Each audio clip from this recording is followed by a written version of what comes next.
ಬೆಳಗಿನ ತಿಂಡಿಗೆ ಮತ್ತು ಮಕ್ಕಳ ಟಿಫಿನ್ ಬಾಕ್ಸ್ಗೆ ಒಂದು ಹೆಲ್ದಿಯಾಗಿರುವಂತಹ ಬ್ರೇಕ್ಫಾಸ್ಟ್ ರೆಸಿಪಿ ಮಾಡ್ತಿದ್ದೀನಿ. ಅರ್ಧ ಕಪ್ ಆಗುವಷ್ಟು ಅಕ್ಕಿ ಹಾಕ್ಕೊಂಡಿನಿ, ಅರ್ಧ ಕಪ್ ಆಗುವಷ್ಟು ತೊಗರಿ ಬೇಳೆ ಹಾಕ್ಕೊತಿದ್ದೀನಿ, ಒಂದು ಅರ್ಧ ಕಪ್ ಆಗುವಷ್ಟು ಹೆಸರು ಬೇಳೆನ ಸೇರಿಸ್ತಿದ್ದೀನಿ. ಸೊ ಅರ್ಧ ಅರ್ಧ ಕಪ್ ಆಗುವಷ್ಟು ತೊಗೊಂಡಿದ್ದೀನಿ ನಾನಿಲ್ಲಿ. ಇವಾಗ ಈ 3 ಹಾಕ್ಕೊಂಡಿದ್ದಾದಮೇಲೆ ಒಂದು 2 ಸಲ ಕ್ಲೀನಾಗಿ ತೊಳ್ಕೊಂಡು ತೊಗೋಬೇಕಾಗುತ್ತೆ. ಮೊದಲಿಗೆ ನೋಡಿ, ಒಂದು 2ರಿಂದ 3 ಸಲ ಕ್ಲೀನಾಗಿ ತೊಗೊಂಡಾಗಿದೆ. ಇದಕ್ಕೆ ನೀರು ಹಾಕ್ಕೊಂಡು ಒಂದು 10 ನಿಮಿಷ ನೆನೆಯೋದಕ್ಕೆ ಬಿಡ್ತಿದ್ದೀನಿ. ಟೈಮ್ ಇದ್ದರೆ ಒಂದು 20 ನಿಮಿಷ ನೆನೆಸ್ಕೊಳ್ಳಿ ನಡೆಯುತ್ತೆ. ಇವಾಗ ಇಲ್ಲಿ ಕುಕ್ಕರ್ ಇಟ್ಕೊಂಡಿನಿ. ಕುಕ್ಕರ್ದಲ್ಲಿ ತುಪ್ಪ ಹಾಕ್ಕೊತಿದ್ದೀನಿ. ತುಪ್ಪ ಇದ್ದರೆ ತುಪ್ಪ ಹಾಕ್ಕೊಳ್ಳಿ, ಇಲ್ಲ ಅಂದರೆ ಎಣ್ಣೆನೇ ಹಾಕ್ಕೋಬೋದು. ಇವಾಗ ತುಪ್ಪ ಬಿಸಿ ಆದಮೇಲೆ ಸ್ವಲ್ಪ ಸಾಸಿವೆ ಮತ್ತು ಸ್ವಲ್ಪನೇ ಜೀರಿಗೆ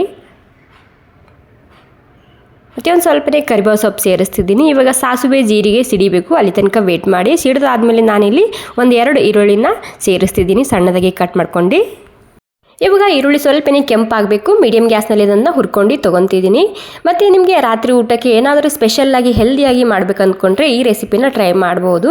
ಮತ್ತು ರಾತ್ರಿ ಊಟಕ್ಕೆ ಚಪಾತಿ ರೊಟ್ಟಿ ಮಾಡೋ ಮೂಡ್ ಇಲ್ಲ ಅಂದರೆ ಈ ರೆಸಿಪಿನ ಟ್ರೈ ಮಾಡ್ಬೋದು ನೀವು. ಒಂದು 2 ಕ್ಯಾರೆಟ್, ಒಂದು 2 ಟೊಮೆಟೊ ಸೇರಿಸ್ತಿದ್ದೀನಿ. ಇದ್ರೆ ಹಾಕೊಳ್ಳಿ ಕ್ಯಾರೆಟ್, ಇಲ್ಲ ಅಂದರೆ ಸ್ಕಿಪ್ ಕೂಡ ಮಾಡ್ಬೋದು. ಅಥವಾ ನಿಮಗೆ ಬೇರೆ ಯಾವುದಾದ್ರೂ ತರಕಾರಿ ಇಷ್ಟ ಇದ್ದರೆ ನೀವು ಇಲ್ಲಿ ಹಾಕ್ಕೋಬೋದು, ಇಲ್ಲ ಅಂದರೆ ನಾರ್ಮಲಾಗಿ ಈರುಳ್ಳಿ ಟೊಮೆಟೊ ಹಾಕ್ಕೊಂಡು ಮಾಡ್ಕೋಬೋದು. ಇವಾಗ ನಾನು ಇದಕ್ಕೆ ಖಾರಕ್ಕೆ ತಕ್ಕಂತೆ ರೆಡ್ ಖಾರದ ಪುಡಿ, ಧನಿಯಾ ಪೌಡರ ಮತ್ತು ಸ್ವಲ್ಪನೇ ಅರಿಶಿನ ಹಾಕ್ಕೊಂಡಿನಿ.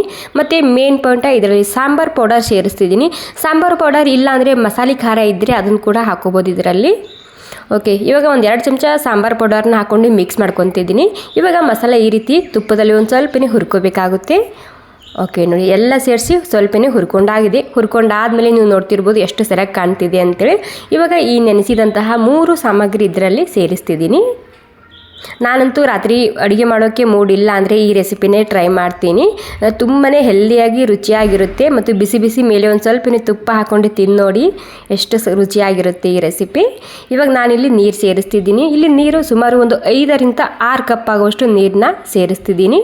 ಇಲ್ಲಿ ನೀರಿನ ಕ್ವಾಂಟಿಟಿ ಸ್ವಲ್ಪ ಜಾಸ್ತಿನೇ ಇರಬೇಕು. ನಾವು ಬಿಸಿಬೇಳೆ ಭಾತ್ ಮಾಡ್ತೇವಲ್ಲ ಅದೇ ರೀತಿಯಾಗಿರುತ್ತೆ ಇದು ಕೂಡ.